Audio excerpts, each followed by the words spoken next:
Ya, di pertemuan yang lalu kita telah menyimpulkan bahwa ada 5 kesimpulan pokok yang terkandung dalam surah An-Naba. Kesimpulan pertama telah kita bahas di pertemuan yang lalu untuk meyakini sepenuhnya ya tentang segala ketentuan, pedoman dan kebenaran yang terkandung dalam Al-Quran serta komitmen untuk menjalankannya. Sekarang kita masuk pada bagian yang kedua. Mudah-mudahan bisa cepat, kalau cepat nanti kita bisa berpindah atau membahas kasus-kasus tertentu sesuai dengan apa yang Bapak Ibu bisa komunikasikan atau ditanyakan. Bismillahirrahmanirrahim.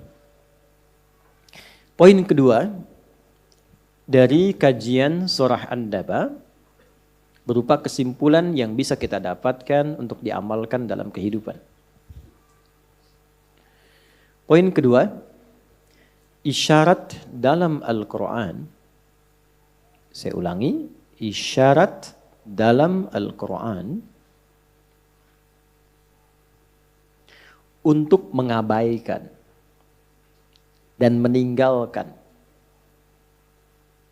beragam jenis perdebatan, untuk mengabaikan dan meninggalkan beragam jenis perdebatan yang tidak penting dan hampa argumen. Yang tidak penting dan hampa argumen. Sudah? Ini bagian keduanya. Karena ayat ini diturunkan untuk merespon orang-orang yang senang berdebat, tapi debatnya pepesan kosong. Gak ada isinya. Ya, cuma hanya untuk ngisi waktu dengan debat-debatan, akhirnya apa? Ujung-ujungnya konflik. Ya, saling memaki, saling mencela dan seterusnya. Terputuslah silaturahim. Ya, karena itu kemudian ketika diperdebatkan tidak ada ilmunya, gak ada argumennya, turunlah kemudian di antara ayat-ayat yang mengiringi surah An-Naba ini untuk memberi penjelasan. Amma yatasa'alun. Apa sih yang kalian perdebatkan itu? Ya kan? Yang berdebatnya sama-sama gak tahu, itu yang tidak lucunya. Kalau sama-sama tahu, nanti babnya lain lagi. Ini sama-sama gak tahu, sama-sama rame. Ya? Baik. Anin naba'il azim alladzi hum fihi mukhtalifun. Ini maksudnya alladzi hum fihi mukhtalifun, kok pada berselisih. Ya? Ada yang saling mencela, bahkan ada yang saling berkelahi untuk memperdebatkan yang sama-sama enggak diketahui. Baik, ini dasar pertamanya. Baik, Bapak Ibu sekalian, kita sekarang turunkan detailnya. Jadi ngajinya begini. Kalau ada satu ayat di dalam Al-Quran, biasanya secara umum ayatnya tidak berdiri sendiri. Ayat itu akan selalu terkait dengan ayat pendahulu, ayat sebelumnya, dan ayat penerus, ayat setelahnya. Karena itu dalam ilmu tafsir dikenal rumus begini. 2S, okay? 2S, 1L. Ya, 1L. Saya bikin S-nya begini, sebetulnya ada jejak sejarahnya. Karena penemu angka ini angka Arab sebetulnya. Ya, yang begini ini 1, 2, 3, ini angka Arab. Kalau yang sini 1, 2, 3, ini angka Hindi sebetulnya. Nggak pakai O, Hindi. Ya. Nah ini Romawi, 1, 2 gitu ya. Ini Hindi. Makanya di komputer, kalau akses ke komputer itu, kita cek Hindi, keluarnya begini angkanya. Ini angka Arab. Karena yang menemukan Al-Khawarizmi. Sampai ujungnya 0 nanti. 9, 0. Nah ini ketika dibuat, ini berdasarkan siku. Karena beliau ahli matematika. Sudut, berdasar sudut. Jadi kalau 1, sudutnya cuma 1 begini. Tuh, ada sudutnya. 2 dibikin sudut begini. Tuh, sudutnya 1, 2. Demikian 3. 3 itu dulu begini. Tuh, 1, ya kan? Nah kemudian 2, 3, sudut. Terus sampai 9 itu bentuknya sudut. Ya, baru nanti yang nggak ada sudutnya itulah 0. Semuanya bulat. Dan angka 0 ini yang paling menentukan. Ya, karena kita bukan belajar matematika, kita kembali ke sini. Nah, di sekolah kami ngajinya begitu, bahas sampai ke akarnya gitu ya. Nah ini 2S, 1L. S pertama disebut dengan siyak namanya. Siyak. Ya. S begini. Siyak. Siyak ini adalah ayat yang sedang dikaji. Misal kita bahas An-Naba misalnya ayat yang ketiga. Alladzi hum fihi mukhtalifun. An-Naba surah 78 ayat 3 misalnya begini. Nah ini siapnya. Nah untuk memahami ini nggak bisa mengartikan tunggal. Lihat terjemah langsung paham, tidak. Ini harus dilihat dulu apa kaitan dengan ayat sebelumnya. Lihat korelasinya. Dengan ayat kedua, dengan ayat ke-1, terus dengan surah sebelumnya sampai ke Al-Fatihah. Nah penelusuran untuk memahami ini sampai ke awal ayat Quran itu disebut dengan sibaq namanya. Sibaq. Beda titik satu aja. Sibaq. Makanya tidak mudah untuk memahami tafsir Quran. Karena itu mazhabnya kalau belum paham, melihatlah para ulama yang punya sanad dalam menafsirkan. Ya, karena tersambung, ini tafsir aja kita tuh nyambung ke Nabi, Bu, Pak. Menafsirkan Quran itu nggak bisa sembarangan, nyambung ke Nabi sanadnya. Diberikan petunjuk itu. Sampai nanti ada juga itu paket atau pakem pengetahuannya, sampai jadi pengetahuan, sampai jadi disiplin ilmu itu pendalaman. Kesimpulan ini karakternya. Jadilah kemudian disiplin ilmu. Itu ketika ada disiplin ilmu, itu ada aturannya. Begini cara memahaminya, ini pakemnya. Jadi nggak bisa sembarangan. Ini menunjukkan kebenaran ajaran Islam dan kesungguhan serta ketelitian dalam memahaminya. Jadi kalau bukan yang Allah tetapkan, rekayasa manusia, itu bisa macam-macam. Orang bisa memahami apa saja. Makanya nggak bisa sembarangan. Nggak ada orang sembarangan bisa memahami ayat Quran. Versinya masing-masing nggak bisa. Kalau tidak nanti semua orang bisa bicara. Semua punya versinya. Ya, ntar besok-besok ada yang sholat pakai bahasa Sunda. Ya kan? Ya. Allah anu agung, takbir tuh. Betawi Tuhan gua gede, kan? Versinya banyak. Gitu. Tapi untuk mengikat itu ada disiplin ilmunya. Ini menunjukkan kebenaran dalam Islam. Silahkan cek. Kalau mau yakin tentang kebenaran Islam boleh dikomparasikan. Coba cek ibadah misalnya di keyakinan lain. Silahkan dilihat. Untuk meyakinkan. Dan saat yakin pun tidak mencela. Tidak mencela tapi mendoakan. Diskusi, nanti ada babnya lagi. Nah setelah ini dikaitkan dengan yang sebelumnya dilihat, maka dilihat juga dengan yang setelahnya. Apa kaitannya sampai ke An-Nas? Ya, sampai ke surat An-Nas, surah paling favorit bagi muslim di muka bumi. Nah, kaitan dengan setelahnya itu disebut lihaq namanya, lihaq. Ini, lihaq. Ini sibaq, ini lihaq, tengah-tengah siak. Karena ini S dan ini S, maka disebut 2S. Ini L, lam, 1L. Itu rumusnya, 2S, 1L. Jadi kalau ingin bisa memahami Quran dengan baik, maka Anda harus paham isi Quran dari awal sampai akhir. Kalau belum paham, lihat para penafsir, cari kitab yang tersambung riwayatnya sampai ke Nabi Sallallahu Alaihi Wasallam. Itulah sebabnya muncul kitab-kitab tafsir. Dan kitab tafsir pun ada yang mu'tabar namanya. Mu'tabar itu yang sudah sesuai standar dengan disiplin ilmunya. Karena nggak boleh sembarangan orang menafsirkan. Jelas sampai sini? Nah, karena yang kita bahas itu tentang larangan ya untuk banyak berdebat atau memperdebatkan sesuatu yang tidak ada esensinya atau tanpa argumentasi. Nah, yang disebut dengan tadi mukhtalifun itu, praktek dari mukhtalifun itu disebut dengan jidal namanya. Ya, jidal. Kemudian sifat akar awalnya disebut dengan jadalun. Sudah? Kalau ada dua orang yang saling kemudian, maaf ya, berselisihnya bukan cuma berselisih biasa, tapi sampai berdebat, kadang-kadang ada mau kontak fisik dan sebagainya, maka ditambahkan alif di tengahnya. Ya, dari kata jadala tambah alif di tengah-tengah jadi jadala, yujadilu. Kalau sifat perbuatannya mujadalah. Maka ada surah ke-58, surah Al-Mujadalah. Pernah tahu itu ya? Baik. Ini saya keluarkan dulu. Jadi yang di sini ini sifat umumnya alladzi hum fihi ketika masuk pada prakteknya disebut dengan jidal. Nah, semua kata dalam Quran yang terkait dengan jidal, dengan semua turunan katanya. Kalau dalam bahasa Indonesia itu derivasinya, turunan katanya, ya, atau sorofnya, itu ditemukan di 25 tempat. Ada 25 turunan dari kata jidal. Ya, tujadil, yujadil, jadilhum dan turunannya itu ditemukan di 25 tempat. 25 ayat.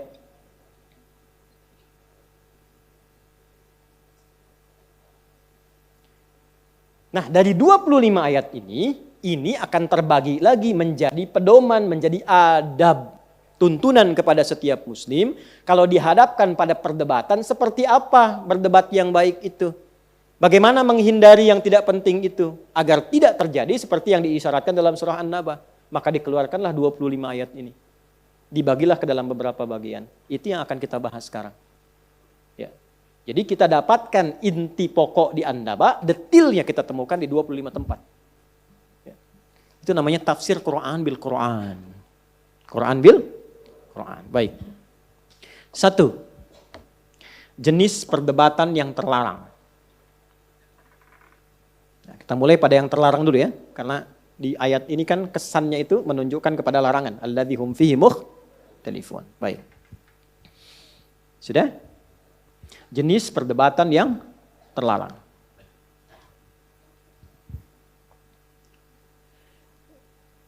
Satu, berselisih, berdebat untuk mendapatkan yang baik, tapi dengan cara yang salah. Nah, berselisih, berdebat untuk mendapatkan yang baik, tapi dengan cara yang salah. Awas, kalau sudah ada begini pasti terjadi. Dan contoh apa contoh? Ayo, angkat tangan boleh. 100.000. Contohnya pakai Quran saja, pakai Quran. Ini kalimat jidal pertama yang ada dalam Al-Quran. Quran surah 2 Al-Baqarah ayat 197. Karena ini baru musim haji, kita contohkan di ayat haji. Quran surah 2 Al-Baqarah ayat 197. Ada paling kanan sebelah atas di mushaf. Al-hajju ashhurun ma'lumat. Faman farada fihinna al-hajja fala rafatha wala fusuqa wala jidala fil hajj. Wa ma taf'alu min khairi ya'lamhu Allah wa tazawwadu fa inna khairaz zadi taqwa wattaquni ya lil albab. Ada kata jidal di situ? Baik. Haji itu dipersiapkan dari waktu-waktu yang sudah viral, diketahui waktunya. Jangan berangkat pas mepet-mepet mau wukuf. Nanti susah di jalan, wukuf nggak kebagian tenda. Ya, jadi dari dulu itu orang sudah paham, dari sejak bulan Syawal sudah siap-siap. Makanya ada kloter-kloter di kitab pun sekarang. Nah, kalau sudah siap, faman farada fihinnal hajja, kalau sudah siap, ya, bahkan sudah tiba di sana, sudah persiapan, maka kondisikan hati sebelum puncak haji menjadi baik. Sikap yang baik, hati yang baik, sehingga nanti saat mulai puncak haji wukuf sudah baik. Jangan banyak belanja. Perbaiki diri.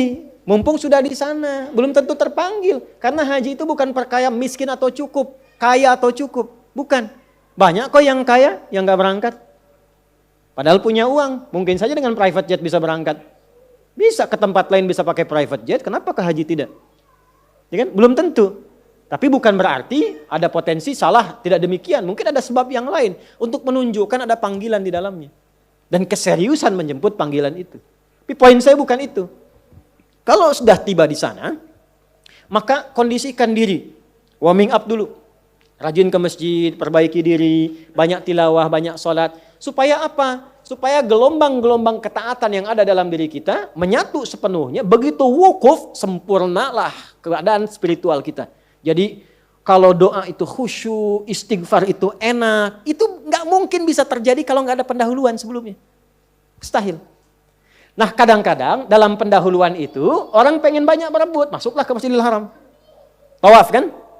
Nah, motivasi orang tawaf itu nggak semuanya tawaf biasa, ada yang pengen cium Hajar Aswad. Mulailah terjadi jidal di sini. Coba lihat kan? Padahal kan nggak ada yang mogok, kenapa dorong-dorongan? Ya kan? Menyungkurkan, menyingkirkan orang, pakai calo gitu kan? Dan macam-macam sebagainya. Untuk apa? Ingin sesuatu yang baik, tapi ditempuh dengan cara yang salah. Akhirnya ada yang mulai keinjak, keluarlah. Fala rafasa, jangan berkata kotor, keluar kotor. Rafas itu seakar dengan raus, kotoran hewan. Itu sindiran, kadang-kadang tanpa kontrol, ya yang bagus keluarlah kata-kata hewani. Kok bisa kosakata kebun Ragunan, itu kebun betang Ragunan dibawa sampai ke Masjidil Haram? Hah? Kok injak, dasar kamu ABC dan sebagainya. Saya nggak punya kota-katanya itu. Yang paling unik tuh begini, yang injak orang Afrika, yang marah orang Sunda. Dia marah pakai bahasa Sunda, ini jawab pakai bahasa Afrika. Jadi antara yang marah dengan yang dimarahi sama-sama nggak ngerti. Ya, yang ini nggak paham itu tawauh, gitu kan? Jadi sama-sama nggak saling mengerti. Problem jadinya, dan terjadilah jidal. Dan jangan jauh-jauh dibawa ke sana. Kadang-kadang antum pun menentukan tempat duduk itu begitu juga.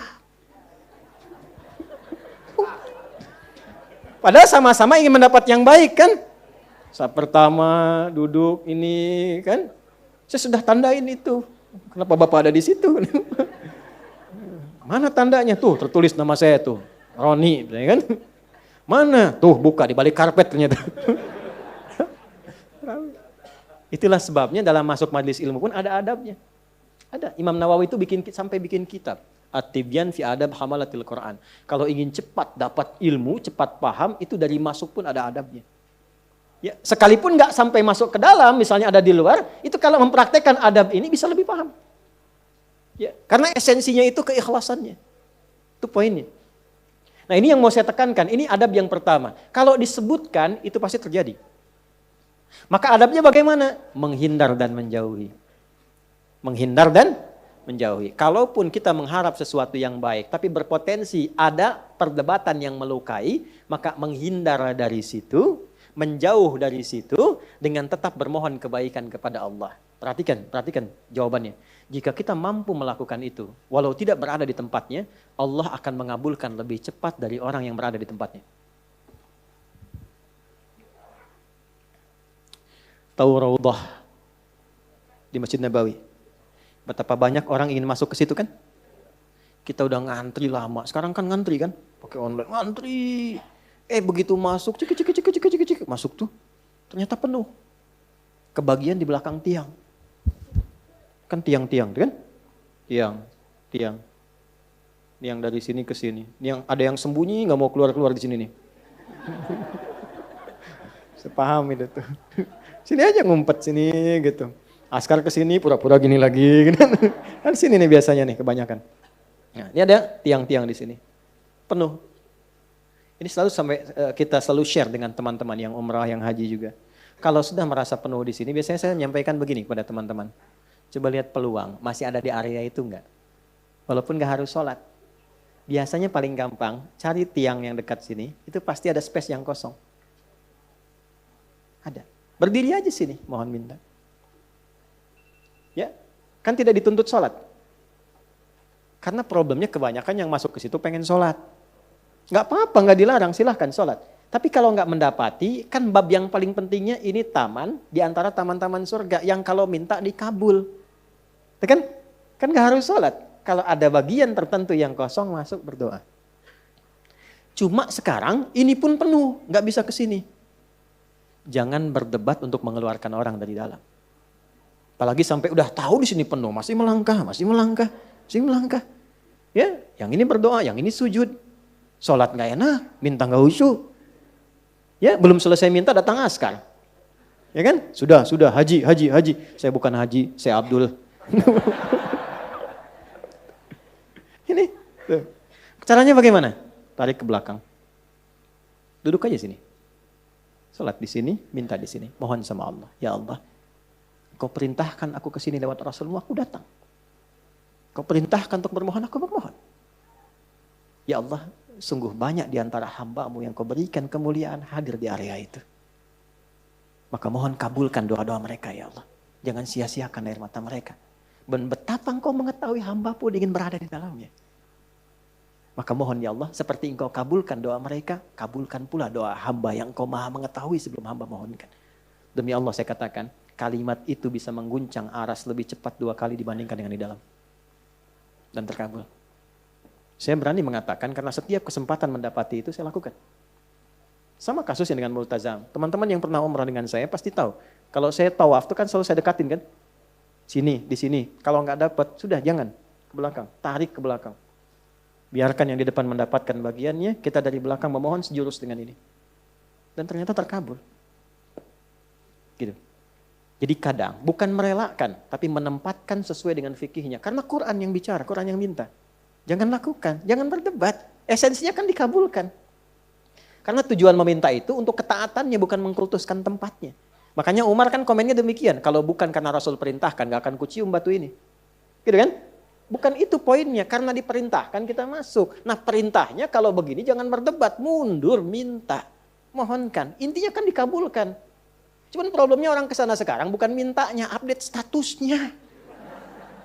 Ceklik berjuang mendekati Hajar Aswad.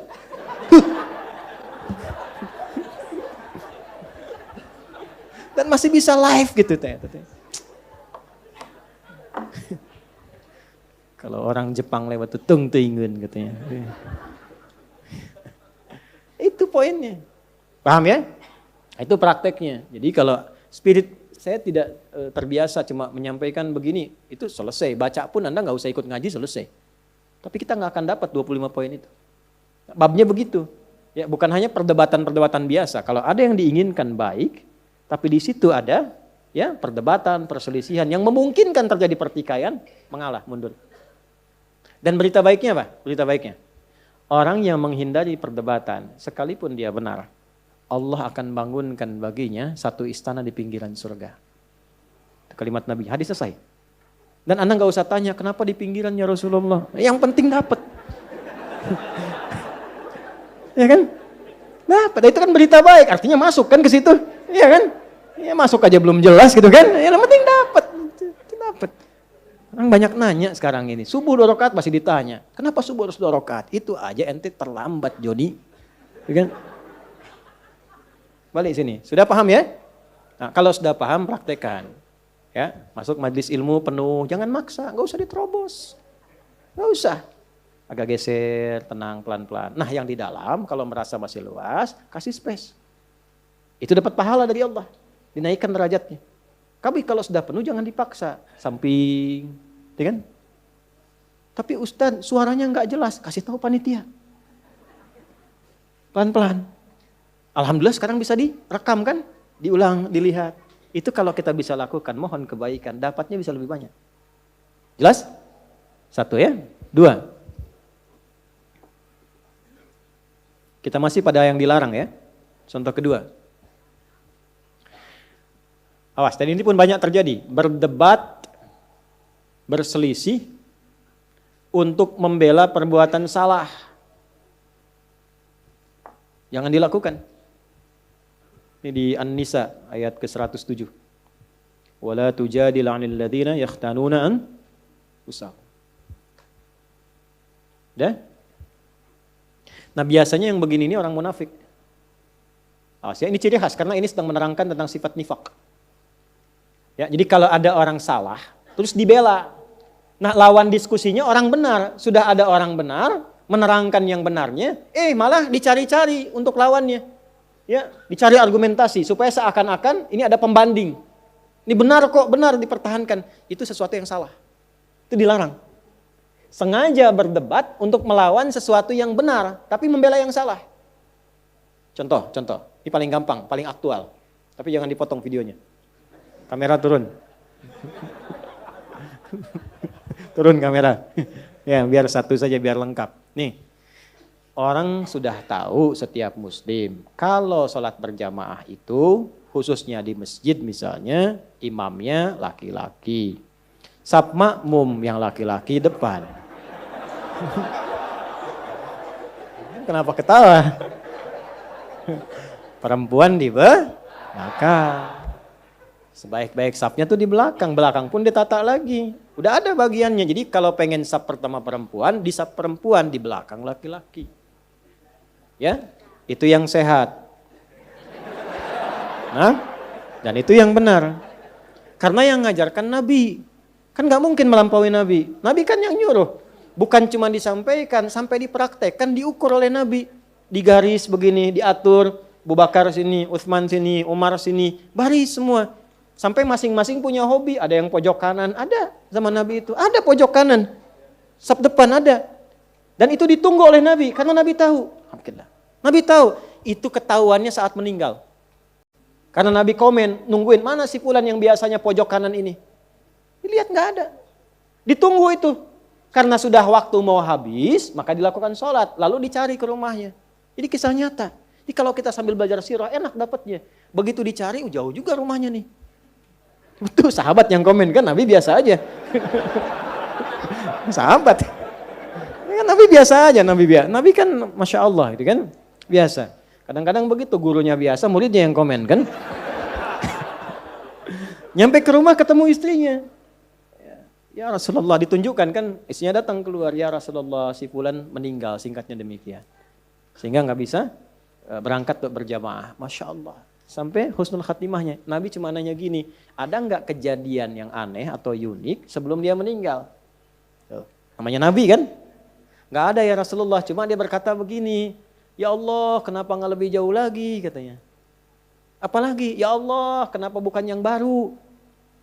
Sahabat bingung. Nabi menerangkan, baiklah, tahukah engkau ketika dia mengatakan, ya Allah kenapa nggak lebih jauh lagi? Karena saat itu ditampakkan dalam sakaratul mautnya pahala dia yang berangkat ke masjid itu. Tampakkan. Makanya tenang. Nah, dampak dari situ dapat apa sampai surganya ditampakkan? Ditampakkan. Itulah panggilan yang membuat seseorang tenang saat sakaratul maut. Tenang, enak. Gitu. Ada yang sedang sholawat meninggal. Kemarin kayak Rifki itu. Ada yang di Saudi sedang ceramah begini, menyebut la ilaha illallah, meninggal. Ada yang sedang sholat, tapi tenang, enak mereka itu. Kenapa? Karena ditampakkan kebaikannya. Dan sesuai kebiasaannya. Itu yang dimaksud Quran surah ke-89 ayat 27 sampai 30. Ya ayyatuhan nafsul mutmainnah. Kenapa mutmainnah? Irji'i ila rabbika radiyatan mardiyah. Kenapa radiyatan mardiyah? Fadkhuli fi wadkhuli jannati. Nah, jannati itu ditampakkan.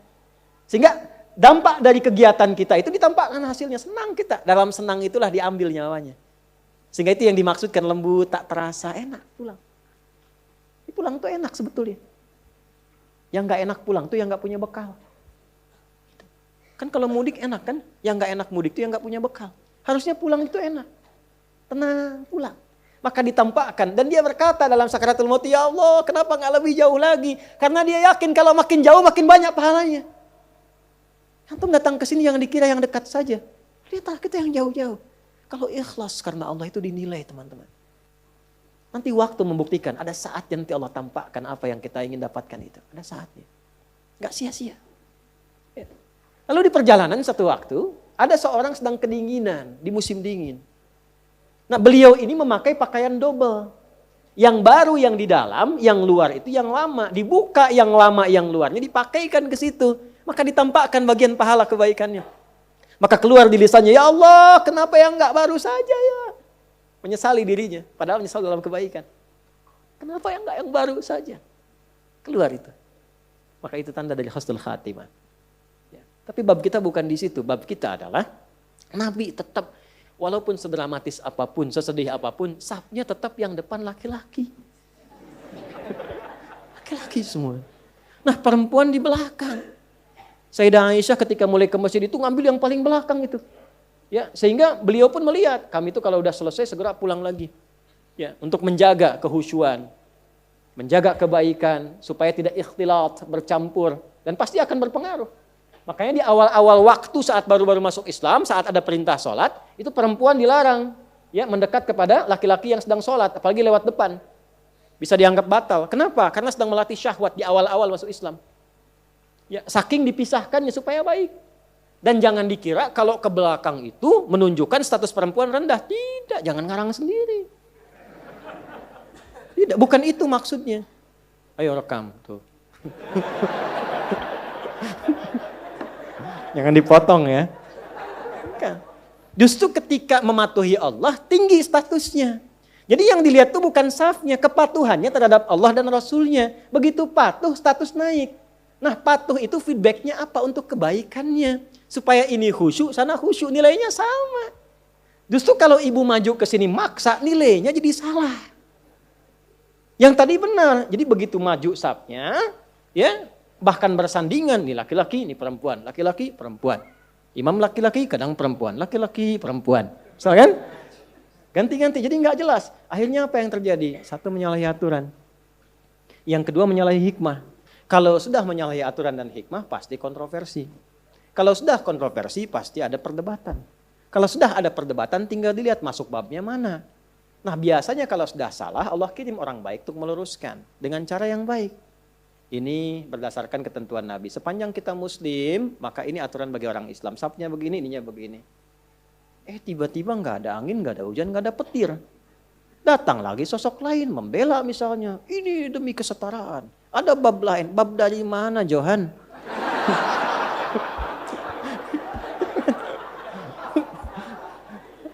Ya kan? Nah, ini tiba-tiba muncul. Tapi ini sudah dari Quran disampaikan akan ada isyarat begitu. Makanya jangan kaget kalau ada melihat di TV macam-macam. Kok membela, itu artinya Qurannya benar. Itu. Qurannya benar artinya. Akan ada terjadi demikian. Nah, kita yang sadar, yang sehat, jangan ikut-ikutan. Apakah mencela? Tidak juga. Kalau ada yang demikian, minimal kita doakan. Kalau punya kemampuan diluruskan sesuai dengan kewenangan yang Allah tetapkan. Ulama luruskan dengan ilmu. Ya, yang berwenang pemerintah tertibkan dengan aturan. Sehingga semua kompak menjaga kedamaian. Tapi tidak ada bab celaan, tidak ada bab hinaan. Itulah indahnya Islam. Ngajinya tuntaskan. Turun An-Nisa ayat 140. Itu kan akumulasinya. Ya, waqad nazzala 'alaikum fil kitabi an idza sami'tum ayatillahi yukfaru biha wa yustahza'u biha fala taq'udu ma'hum hatta yakhudu fi haditsin ghairi innakum idzan mithluhum innallaha jami'ul munafiqina wal kafirina fi jahannam jami'a. Paham? Tidak. Nah. Telah tetap ketentuan dalam Al-Qur'an. Kalau ada orang nyeleneh, itu kata Allah, nyeleneh.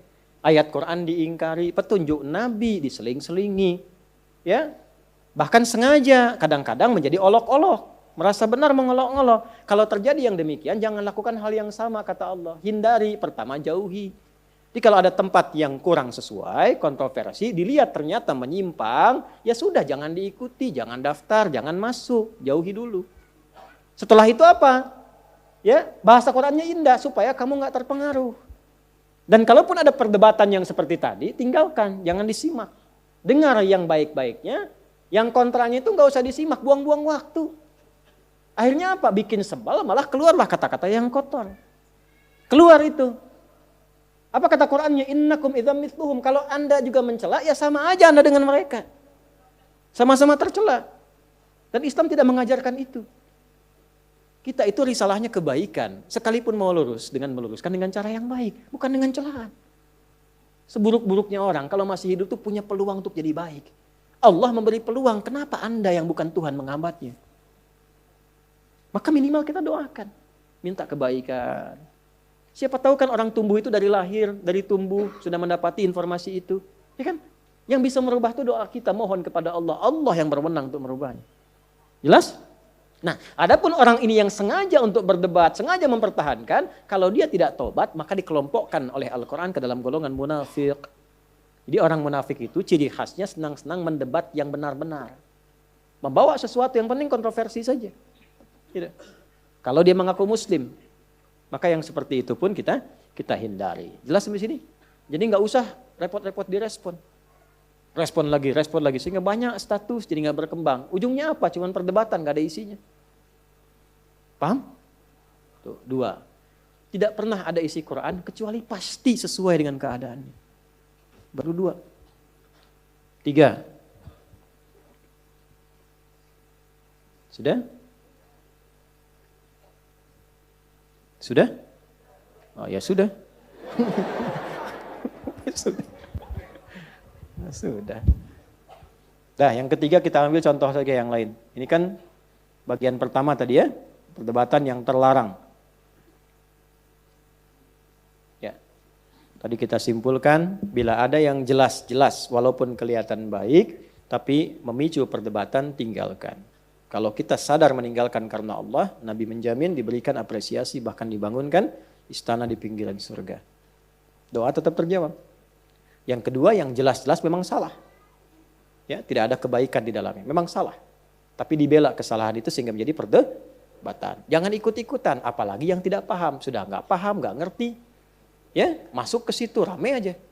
Kayak itu yang terjadi sekarang kan? Dan ruangnya lebih banyak karena medianya semakin berkembang. Ya. Media sosial kan? Ya, si fulan yang sok, sana yang sial gitu. Dah, sini. Yang kedua adalah yang diperkenankan, diperbolehkan. Nah, ini berdebat bagaimana yang boleh. Berdebat seperti apa yang diperkenankan. Bahkan diperintahkan lagi. Diperintahkan di Al-Quran. Masya Allah. Yuk kita ambil ayatnya dulu, nanti kita detilkan lagi. Ini ngaji gini enak nih. Ya. Quran surah ke-16. An-Nahl. Ayat 125. 125. Dah? Ud'u ila sabili rabbika bil hikmah wal mau'izatil hasanah wajadilhum billati hiya ahsan. Dah di situ.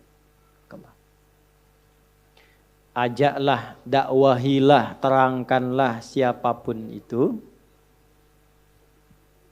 menuju jalan Rabbmu. Maksudnya menuju petunjuk Allah. Mau ngajarin orang gimana cara sholat yang benar, cara nyusun saf yang baik, ya kan? Bagaimana cara makan yang benar, cara belajar yang benar. Mau mengajari orang, ada 3 rumusnya. 1, bil hikmah. Hikmah. Hikmah itu paling singkatnya mengeluarkan ucapan dan tindakan yang sesuai dengan kadar objek. Sesuai dengan kadar objek. Misal, kan beda bicara ke orang tua dengan anak kecil. Ya kan? Anda ustadz, bagus. Tapi Anda ingin memberikan pencerahan kepada yang lebih tua, lebih sepuh, lebih dewasa. Jangan karena Anda ustadz kemudian tidak menghormati kedewasaan orang yang sedang mendengar. Maka disesuaikan. Sab mau disusun nih. Rapat. Terus. Kan di situ mungkin ada orang sepuh. Ada bapak-bapak belakang ibu. Keluarkan kalimat yang sesuai. Ya, walaupun yang disampaikan itu benar. Rapat Pak, udah tua belum tahu juga nih. Nggak boleh. Masuk ya. Baik ya. Atau sebaliknya nanti kasusnya berbeda. Apa kasusnya? Rapat, mau jawab aja sendiri. Terus yang paling menarik tuh begini. Yang ini rapat, ini ke sini. Rapat, sini kan? 1. Pak, mohon bisa dirapatkan. Udah jadi imam aja, nggak usah ngatur-ngatur. Saya ini udah di sini sebelum masjidnya berdiri. Ya? Mulai kan ya? Nah, gimana cara argumentasi yang baik sehingga tidak menyinggung? Wajadilhum billati hiya ahsan. Kalaupun ada ruang diskusi untuk menampilkan kebenaran, ini poinnya. Jadi motivasinya itu untuk menyampaikan kebenaran. Motivasinya menyampaikan informasi yang benar. Di dalam dunia pengajaran boleh berdiskusi. Guru dengan guru, guru dengan murid, boleh. Di level berdebat silahkan. Tapi Quran mengiringi dengan adab. Billati hiya ahsan. Jangan sekedar berdiskusi. Orang Islam tuh kalau berdiskusi ahsan, bukan hasan. Hasan itu biasa, baik. Ahsan itu yang terbaik. Bicara yang terbaik, bersikap yang terbaik. Jangan diskusi, betul memang benar dia, tapi caranya nggak benar. Menghardik, mencela, meninggikan suara, itu bukan ahsan. Ya. Silahkan, ada ruangnya. Jadi ada ruang, ada tempat cara berdiskusi. Ada di majelis, di institusi pendidikan, di rumah orang tua dengan anak, kita akan keluarkan ayatnya. Ada ayatnya. Ya. Nah, termasuk dalam konteks seperti ini, menerangkan. Wajadilhum billati hiya ahsan. Maka silahkan diskusi tapi diatur dengan adab-adab yang baik. Contoh, sebelum saya masuk ke bab rumah tangga. Bisa. Tadi. Udah, Anda sudah aja. Jangan atur saya sudah 25 tahun di sini. Tuh kan? Masya Allah. Padahal masjidnya baru 10 tahun kan? Bisa kan? Nah, maka tidak ada masalah. Alhamdulillah. Baik, mohon maaf Pak. Ya, barangkali saya yang belum tahu. Ya, dah. Gak apa-apa. Berikan aja dulu pertama kali. Pelan-pelan. Diisi oleh yang lain. Yang lain silahkan yang merapat. Ya kan? Bapak diberikan ke lapangannya. Gak apa, isi yang lain maju. Jadi ketika ini gak mau merapat, gak apa-apa. Ini silahkan di pojok. Mungkin senangnya di pojok. Yang lain yang diminta masuk. Jelas? Dan gak usah ditambah kalimatnya. Oh yang sehat-sehatnya yang maju. Gak usah. Biasa aja. So. Udah? Lurus. Paham? Nah, udah. Kecuali kalau memang kadang-kadang ada sifat sesuatu yang dia masih bisa menerima, masih bisa berpikir. Boleh diajak sepanjang katanya tidak menyinggung. Ya, mau sebetulnya cuma gengsi. Ah, Bapak, alhamdulillah kalau begitu. Silahkan Pak, kalau tidak harus rapat, gampang caranya. Bapak jadi imam. Kan gak usah merapat kan sap. Saya mundur misalnya kan. Nah, tapi situasi itu tidak seideal dari apa yang bisa kita rasakan ketika ada dalam situasi demikian. Jelas sampai sini? Bawa ke rumah dulu. Bawa ke rumah pelan-pelan. Sering beda pendapat dengan suami, Bu? Kenapa Ibu syahdu begitu? Sering beda pendapat dengan anak, Pak? Antum yang muda-muda sering beda pendapat dengan orang tua? Pernah ngambek nggak? Pernah. Sudah tahu kan dilarang? Kok ngambek? Wala taqul lahuma uff. Berkata saja tidak boleh. Ya kan? Kenapa keluarnya yang demikian ekspresinya? Baik. Yuk kita belajar. Sekarang babnya orang tua dengan anak dulu. Nanti setelah itu kalau masih ada waktu, suami ke istri. Masih ada waktu? Ayo silakan aja masih. Saya terbatas. Babnya ke orang tua dengan anak dulu. Hati-hati, gagal di sini, ini anak bisa tidak respect sama orang tua. Bahkan yang na'udzubillah sampai nggak kenal lagi siapa orang tuanya. Dan mencari perhatian di luar. Baik. Tulis dulu ayatnya. 1, Quran surah 31 Luqman. Sudah? Dari ayat 12 sampai 19. Dari ayat 12 sampai 19. Dah? 2. Quran surah As-Saffat, surah 37 ya. As-Saffat, ayat 102. Ayat 100. Dah, 2 ayat aja dulu ya. Nanti yang lainnya tinggal nanti saya tambahkan di tengah-tengah. Baik. Jadi 1 kita ambil yang Nabi, Rasul. 1 kita ambil yang Abdun Saleh, hamba Allah yang saleh. Yang statusnya belum tentu Nabi, belum tentu Rasul. Tapi diabadikan dalam Al-Quran. Nanti ada orang-orang saleh yang bukan Nabi, bukan Rasul, tapi ada di Quran. Yang salah aja banyak kan, Fir'aun ada kan? Ya kan? Ada kan, Abu Lahab juga ada kan? Maka orang biasa pun ada, termasuk Maryam dan sebagainya. Yuk kita mulai. Pertama, Luqman. Gelarnya Al-Hakim. Dari kata hikmah tadi. Ya, kembali ke tadi. Kenapa sebut Luqman Al-Hakim? Karena sikap dan sifat bijaknya. Jadi beliau itu ketika menasihati bijak sehingga enak didengar, tidak seperti menggurui kalau diperintahkan. Ya, tidak seperti marah-marah ketika mencegah. Enak keterimanya. Dan kalau diskusi pun argumentasinya meluluhkan, bukan untuk mengalahkan. Itu yang luar biasa, sehingga sampai. Nah, Luqman ini, coba kalau saya tanya pada Bapak Ibu, kira-kira tinggi besar atau pendek, Bu? Gak apa-apa, dikira-kira, kan saya bilang kira-kira. Saya tahu Ibu gak tahu Luqman. Ya, saya tahu. Kira-kira aja, tinggi besar atau pendek? Alhamdulillah, iya gak apa-apa. Kulitnya hitam atau putih? Bibirnya tebal atau biasa? Biasa. Rambutnya lurus atau ikal? Ayo terus, kan namanya juga kira-kira ya, bebas saja kan. Ya salah nggak dapat hadiah gitu kan, menang nggak dapat hadiah, salah pun tidak dicela. Baik. Secara fisikal tidak ideal. Ya, sudah rambutnya ikal, bibir tebal, kulit hitam.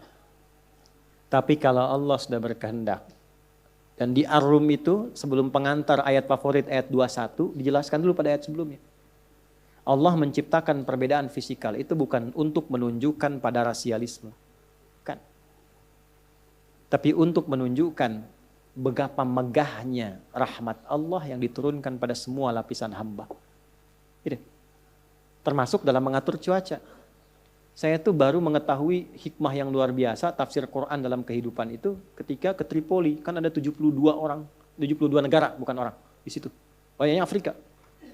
Ada kawan dari Sudan, di daerah Sudan aja itu ada satu tempat yang pigmen kulitnya 4. Yang putih, Afrika nggak semuanya hitam. Ada yang putih. Kedua coklat. Ketiga hitam. Yang keempat ungu. Bayangkan. Ungu ada. Dan saya tuh akhirnya hanya berucap fabi ayyi ala'i rabbikuma tukadziban. Bukan karena beda warnanya, tapi begitu indah Allah memberikan kemudahan pada keadaan hidupnya yang memang menempat di situ dengan cuaca yang berbeda. Yang putih itu paling panas-panas 23, 24 gitu, biasa. Yang coklat itu ya kisaran 30, 33, 36 kadang-kadang. Yang hitam itu rata-rata ya 40, ya, 42, 45 hitam. Itu yang ungu itu paling sedikitnya 45 lah sampai 50-an. 50 itu biasa. Ya. Tapi kan yang putih pindah ke coklat itu belum tentu kuat. Demikian seterusnya. Apa yang terjadi? Masya Allah Pak, di tempat yang ungu itu ternyata itu ketahanan pada panas dengan pigmen kulit itu tahannya lebih lama. Jadi mereka biasa aja keluar, bekerja, aktivitas, nata genteng, walaupun cuaca 50 derajat. Dan gak takut hitam lagi karena udah ungu. Itu kuat. Itu. Dan hidupnya lebih hemat, telur simpan dikit, langsung. Jemur pakaian, cuci dikit, kering. Nggak repot hidupnya. Saya waktu di Tripoli ini ada sahabat saya Pak Subanto, tahu tuh beliau. Saya itu kalau musim panas 50 derajat itu paling bersyukur pada Allah. Musim dingin bersyukur juga. Ya, karena kalau nyuci baju, cek, keluar jemur, nyuci yang ini, baru jemur, ini udah kering. Alhamdulillah ya Allah, gitu, alhamdulillah. Ini kan kalau melihat nikmat kan begitu aja, jadi nggak sibuk dengan keluhan, mengeluhkan capek. Kan? Itu. Jadi ada banyak hal yang kadang-kadang nikmatnya itu lebih ketika kita bisa mendapatkan hikmahnya.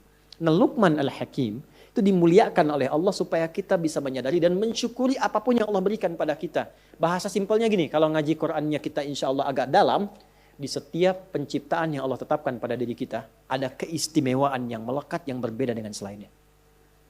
Yakinlah pada diri kita, kita ini istimewa. Tinggal kita harus mengeluarkan apa yang Allah kehendaki melalui diri kita ini. Pasti beda dengan yang lain. Setiap kita itu ada keunikan. Gak percaya silahkan. Ya, kami berkumpul dengan para penghafal Quran itu. Sampaikan pada orang tuanya, pada macam-macamnya.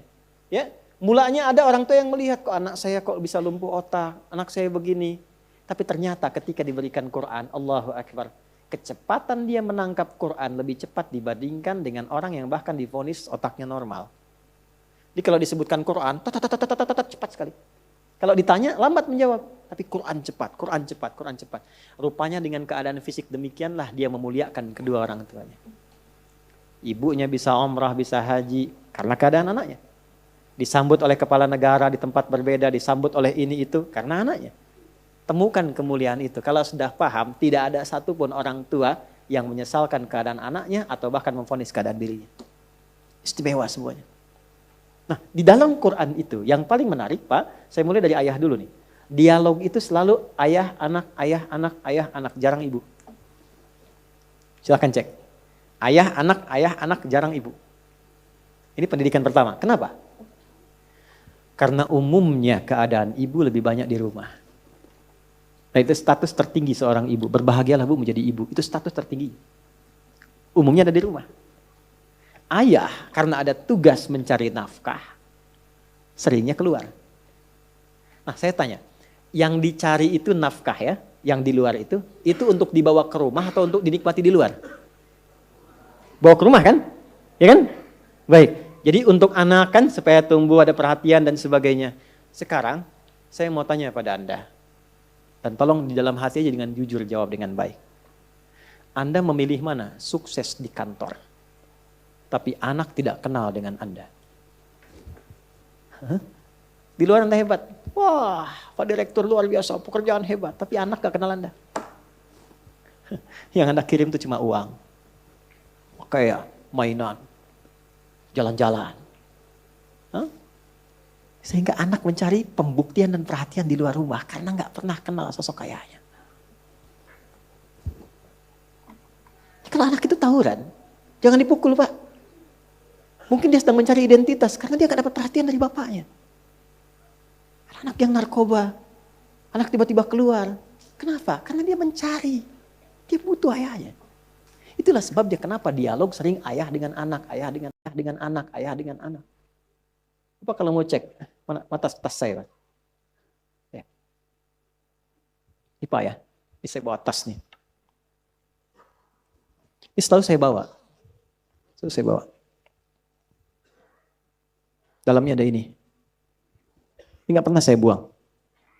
Belum saya laminating. I love you Buya. 2 tahun bikin begini Pak. Anak 2 tahun. Ya. Ini baru 1 nih. Ada di tas lain. Aku sayang Buya. Buya adalah ayah terbaik yang Allah kirimkan untukku. Dan dia bikin itu untuk mengantarkan kita berangkat mengajar. Dan kadang dia tunggu kita sampai pulang. Hanya untuk menunggu ayahnya. Bukan ustadz yang dia inginkan. Bukan kiai. Dia hanya ingin ayahnya. Saya kalau pulang sampai rumah, belum pernah seujug-ujug saya dengar anak saya panggil buka pintu. Ustadz. Nggak ada. Buya. Barusan dari Al-Azhar, cuma ngedrop kakaknya ikut tadi ke Al-Azhar. Saya ganti baju, udah telepon. Ahmad telepon. Buya di mana?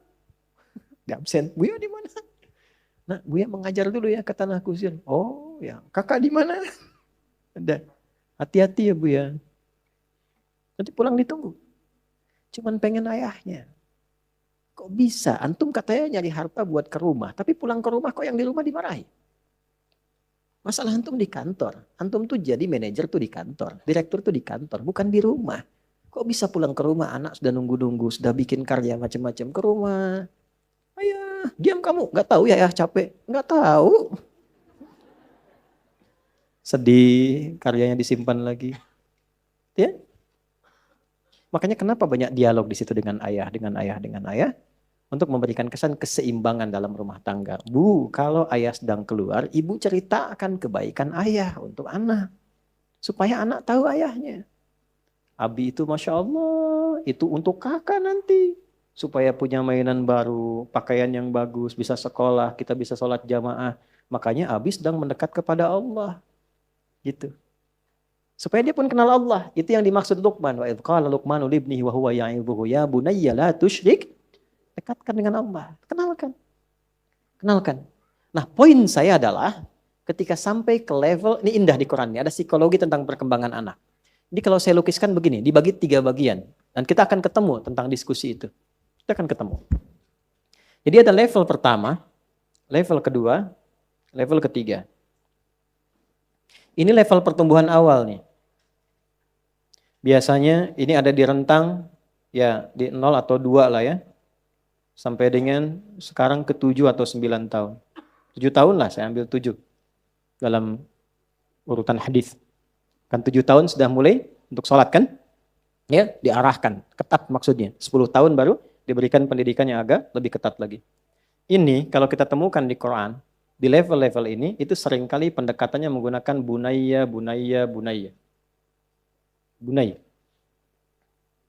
Terus dari anak nanti ke ayah, panggilannya itu selalu abati. Ya. Dah, singkat dulu. Bunai itu panggilan sayang. Tidak harus merubah panggilan jadi bunai. Ya, pulang dari sini, ya bunai, kakak. Ya. Bukan, bunai itu gambaran panggilan sayang dalam bahasa Arab.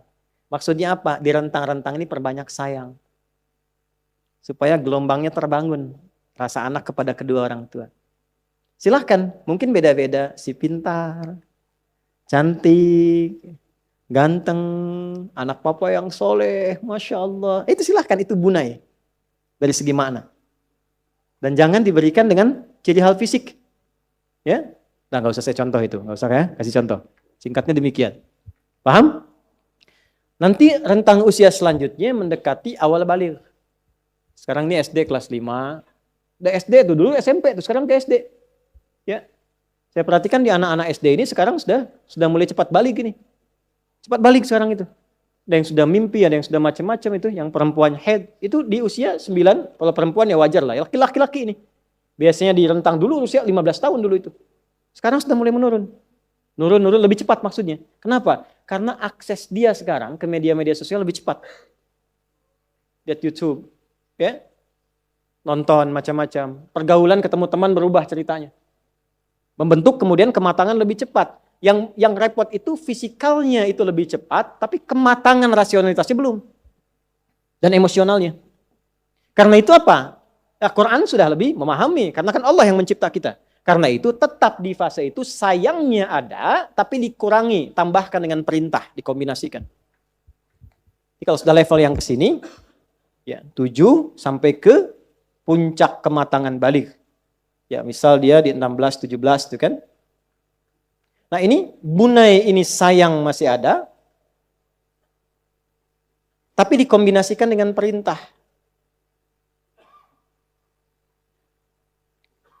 Sudah?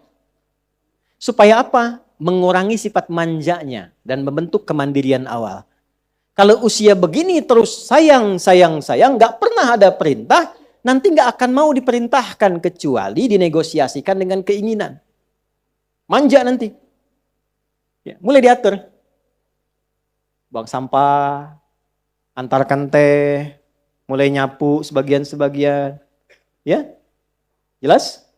Ini pelan-pelan ya. Nanti kita turunkan ayatnya. Kita turunkan. Nanti kita lihat feedbacknya bagaimana dari anak kepada orang tua. Yang terakhir, ini dia. Ketika muncul pada fase kematangan. SMA biasanya. Ya. Yang di sini perintah itu bukan diterima lagi, tapi sudah mulai didialogkan. Udah jawab Pak? Ya, udah jawab. Ayo bangun, jangan terlambat ke masjid. Bapaknya nggak ke masjid. Nah, kan? Ya. Nah itu airnya jangan boros-boros. Itu mama tuh nyuci keran aja airnya nggak ditutup. Udah jawab. Ya, udah jawab ya. Nah ini yang dimaksud jidal di sini. Bagaimana cara berargumentasinya supaya saat berargumentasi itu stepnya masuk. Idealnya dari tahap pertama itu terikuti. Nanti kalau tahap pertama itu terikuti perhatian ada, nggak apa-apa kalaupun luar kota telepon, video call, tanya kabar, sayang-sayangnya masih masuk, gitu kan? Kalau itu bisa dilakukan, nanti feedbacknya dari anak itu pasti ada perhatian. Ini yang menjadikan Ismail alaihissalam walaupun belum balik, ini belum balik nih. Tapi ketika melihat ayahnya sedang ada beban kerja, dia memaksakan diri untuk membantu. Walaupun kadang ayah menyadari itu bukan porsinya, tapi itu kesenangan luar biasa. Karena ada tanda dari anak memperhatikan kepada ayah. Itu yang dimaksud Al-Baqarah ayat 127. Wa idh yarfa'u Ibrahimul qawa'ida minal baiti wa Ismail. Ya, ingat tuh. Itu ingat, pahami, pelajari. Bahasa kitanya begini, pernah belajar nggak tentang kisah ini? Coba deh ingat-ingat itu. Ya, kisah apa itu? Nabi Ibrahim ketika diperintahkan meninggikan kembali pondasi Ka'bah, ini ada pondasinya, saat hancur bangunan atasnya terkena banjir besar di masa Nabi Nuh alaihissalam. Tinggal pondasi. Maka Nabi Ibrahim diperintahkan, tinggikan kembali supaya terlihat wujudnya. Maka beliau menjegakkan kakinya, kurang lebih di sini, jejakkan kakinya untuk mulai meninggikan bangunan Ka'bah itu, pondasinya. Maka jejak pertamanya disebut dengan maqam. Ya. Makanya kan di sini ada tapak kaki kan, maqam Ibrahim. Ya, yang belum haji umrah insya Allah disegerakan ya. Ya. Ini di sini ada tapak kakinya nih. Nah, ini maqam. Itu ada di Quran surah kedua ayat 125. Wa idz ja'alnal baita mathabatan lin-nasi wa amna wattakhidhu mim maqami Ibrahim musalla. Nanti ada maqamnya Nabi Ibrahim, ada maqamnya Nabi Nuh. Maqamnya Nabi Nuh di Quran surah ke-10 ayat 71. Ya. Sini dulu. Ini maqamnya. Nah, yang ditugaskan itu Nabi Ibrahim. Tapi yang menarik begini. Saya ilustrasikan dulu. Kalau ada pekerjaan dikerjakan oleh dua orang. Kalau pekerjanya, subjeknya, disebutkan bersamaan beriringan. Misal, ini Ibrahim, ini Ismail. Disebutkan bersamaan, gak dipisah.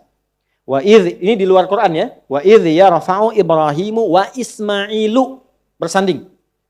Ini artinya porsi kerjanya sama. Bebannya sama.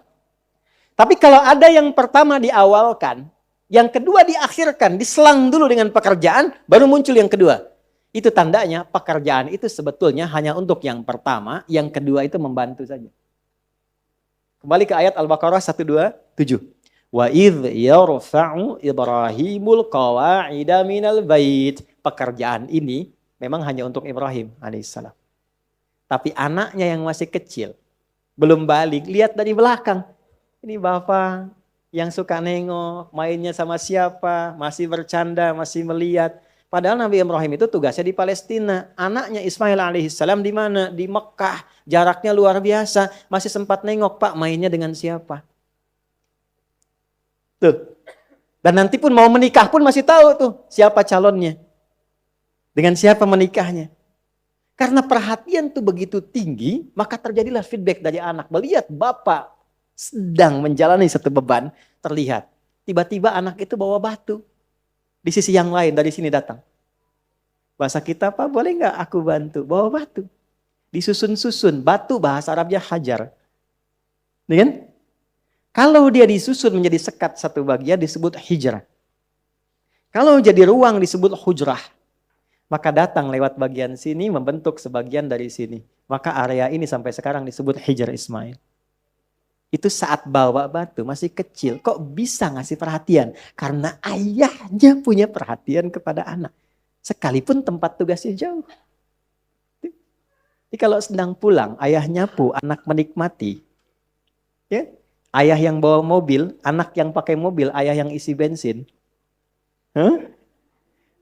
Anak yang pakai, ayah yang nyuci, anak yang menikmati. Ayah yang nyuci mobil, anak yang videoin. Kirimin ke TikTok. Ayah yang sempurna. Iya, situ yang tidak sopan. Nah, sekarang ibunya marah, anaknya yang rekam. Ya kan? Coba dicek. Nah, kalau menemukan yang demikian, jangan marah dulu. Istighfar dulu. Istighfar. Mungkin itu dampak dari kurang perhatiannya selama ini sehingga anak sebetulnya bukan ingin marah. Ingin mencari perhatian, menunggu sayang yang telah lama hilang. Jelas? Puncaknya apa? Nih pada dialog, kita akan langsung turun ke bagian bawah. Kalau ini stepnya berjalan bagus, tingkat tertingginya mudah. Tapi kalau ini hilang, maka setidaknya kalau dia sudah dewasa, beri dia kesempatan untuk mengeluarkan argumentasi. Jangan terus dipotong. Turunkan perintahnya, beri kesempatan untuk berargumentasi. Pindah ke surah As-Saffat, alhamdulillah. Ayat 102, kita berada di situ saja dulu. Sebetulnya sampai 109, tapi saya batasi 102-nya. Sudah? Baik. Di sini, Ismail alaihissalam sudah balik. Falamma balagha ma'ahu sa'ya. Tatkala Ismailnya sudah balik. Oh. Dan sudah matang cara berpikirnya. Maka apa yang dikatakan Nabi Ibrahim? Perkaranya sederhana. Beliau mimpi menyembelih anaknya. Ya. Mimpi menyembelih anak. Nabi Ibrahim Nabi bukan? Nabi. Rasul bukan? Saya mau tanya. Kalau mimpi Nabi itu benar tidak? Benar. Makanya kita punya bab mimpi. Nabi Yusuf mimpi, benar. Nabi Muhammad mimpi, benar. Nabi Ibrahim mimpi, benar tidak? Kan gampang. Statusnya Nabi, Rasul, anaknya soleh, apa aja diikutin gitu kan? Nabi, gampang. Tapi saya belum pernah dengar kisah begini. Ibrahim keluar pagi-pagi, Ismail. Ya, ya, sini. Kenapa? Siap-siap. Mana? Sembelih. Ada. Tenang aja, lancar nih. Tenang, ayo cepat siap-siap. Gak ada begitu. Yang ada apa? Hah? Turun, duduk berdua. Ya bunayya, sayangnya masih muncul. Nah, demi sayang papa kenanda. Ibu, begitu. Ya bunayya, demi sayang papa kenanda. Inni ara fil manami anni adbahuka fanzur madza tara. Papa itu memang dapat tugas, tapi semalam mimpi menyembelih Ananda. Gimana pendapat Ananda? Pendapatnya bagaimana? Diminta pendapat. Biasanya kan anak ke orang tua kan? Tapi nanti ada masanya, anak itu senang diminta pendapat oleh bapaknya. Walaupun kadang-kadang itu nggak penting. Ya. Nah, kita mau ada acara gini, menurut kakak bagaimana?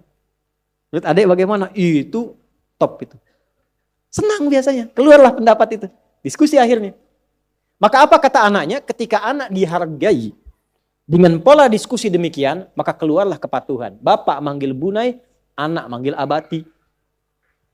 Ada abi, ada buya, ada abati. Abi panggilan hormat, buya panggilan sayang. Abati gabungan buya dan abi, hormat dan sayang.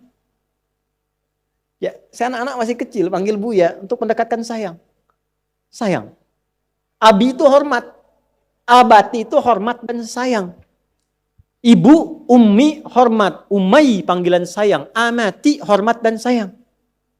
Tapi nggak harus diganti ya Bu ya. Nak mulai hari ini panggil mamah amati. Hah? Kan belum mati. Sal ya. Udah. Itu lihat di Quran. Panggilannya apa? Bukan abi, bukan buya. Ya abatif'al. Ya abati. Jadi begitu ayah mengatakan demi sayang ayah kepada Nanda. Ya? Jawabannya apa? Pah, demi hormat dan sayang Nanda kepada papa. Lebih tinggi baliknya. If'al itu kerjakan sekarang, jangan tunda. Kerjakan sekarang, Pak, jangan tunda. Papa kan nabi, rasul, pasti benar itu. Kerjakan sekarang. Satajiduni insyaallah minas sabirin. Insyaallah dengan kehendak Allah, Nanda sabar. Jalani sekarang, jangan tunda. Itu cerita sampai di situ kan yang kita dengar ya. Quran menyampaikan. Lihat detailnya.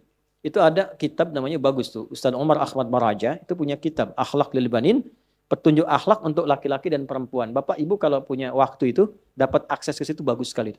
Ya. Apa yang terjadi? Itu Ismail alaihissalam disiapkan tali, nanti jadi sunnah kurban setelah itu. Tali diikat, pisau, siap berangkat. Begitu mau berangkat, sudah siap diikat, Ismailnya mengatakan, "Pak, sebelum diikat kurang lebih lah bahasa kitanya, tolong aku ingin melipat dulu baju luarku, dibuka dulu. Kemudian dilipatkan dengan baik. Mohon diberikan untuk ibunda tercinta dari satu-satu putra yang sangat menyayanginya." Sayyidah Hajar. Jadi mau dikorbankan pun masih melipat tanda untuk ibunya. 2, begitu diikat. Pak, tolong kencangkan ikatannya ini. Sehingga tidak memberi ruang kepadaku untuk merontak dan bergerak. Dan membuat ayah iba dan tidak jadi melaksanakan petunjuk Allah dan perintahnya. 3, Pak, tolong tajamkan pisaunya, setajam-tajamnya, sehingga mempercepat penyembelihanku dan mengurangi rasa sakit yang mungkin aku rasakan. Itu. Anak ke ayah. Dan pada akhirnya menjadi sunnah kurban sampai sekarang. Diikat yang bagus, menjatuhkan tanpa menyakiti, menyembelih dengan menajamkan pisaunya. Jadi sunnah semua. Dan sunnahnya itu disebutnya kurban dalam rangka bertakarub kepada Allah. Dan ketika anak dan ayah mendekat kepada Allah dengan bersamaan, yang lahir apa? Anugerah Allah yang begitu berlimpah. Diganti dengan kiwash, tapi pada akhirnya apa yang terjadi? Yang dahsyat itu adalah dikirimkan kebahagiaan, dikirimkan kekompakan, dikirimkan kebaikan. Semua keturunan yang lahir yang baik-baik. Dan puncaknya lahirlah Nabi Muhammad SAW. Bin Abdullah, bin Abdul Muttalib, bin Hashim, bin Abdul Manaf, bin Qusay, bin Murrah, bin Kilab, bin Ka'ab, bin Ghalib, bin Fihr, bin Malik, bin Nadar, bin Kinana, bin Khuzaimah, bin Mudrika, bin Ilyas, bin Nizar, bin Mudar, bin Ma'ad, bin Adnan, bin Addi, bin Adri, bin Muqawwam, bin Nahur, bin Tarikh, bin Ya'rub, bin Yasjub, bin Nabit, bin Ismail alaihissalam. Ayah dan anak yang kompak menaati Allah, maka Allah akan anugerahkan keturunan dari generasi berapapun yang lebih baik daripada bapa dan anaknya. Jadi kompak dengan orang tua itu jangan malu. Walaupun antum sudah dewasa. Taati Allah bersama-sama ke masjid bareng-bareng. Murojaah bareng-bareng. Saling mendoakan. Itu nanti anak antum ke depan dirawat oleh Allah. Dijaga. Dan akan lahir seorang sosok yang lebih baik daripada antum dan bapak antum. Itu sudah hikmah. Coba lihat. Ya, Imran nikah dengan Hanna. Lahir siapa? Maryam. Maryam itu lebih baik daripada ibu dan bapaknya. Tapi Maryam melahirkan siapa? Isa. Isa lebih baik daripada ibu dan bapak dan ibunya lagi ke atas. Kakek dan neneknya. Selalu begitu. Jadi anak dan cucu ke depan itu, ya itu harus lebih bagus, lebih pintar. Karena tantangannya di masa depan beda dengan sekarang. Tapi kapan itu terjadi? Ketika ada diskusi yang sehat. Jadi silahkan diskusi. Di rumah tangga diskusi. Ya. Di kantor bisa diskusi, tapi ada caranya. Nah itu diatur. Yang paling indah itu bagaimana hubungan suami dan istri bisa dibawa ke ranah diskusi yang sehat dan mendekatkan diri kepada Allah. Itu nanti materi berikutnya. Karena waktu kita sudah selesai. Jam 10. Baik Bapak Ibu sekalian, terima kasih ya membersamai di hari ini. Tak terasa waktunya sudah habis di poin yang kedua. Dan waktu kita bertemu lagi insya Allah. Pesan saya untuk kita semua saling mendoakan. Saya itu suka ingat begini. Allahu Akbar. Ada riwayat tersambung ke Imam Hasan Al-Basri. Satu kali beliau menangis. Kenapa? Karena beliau takut sering ngajar, justru murid-muridnya yang berhasil, beliaunya nggak lolos.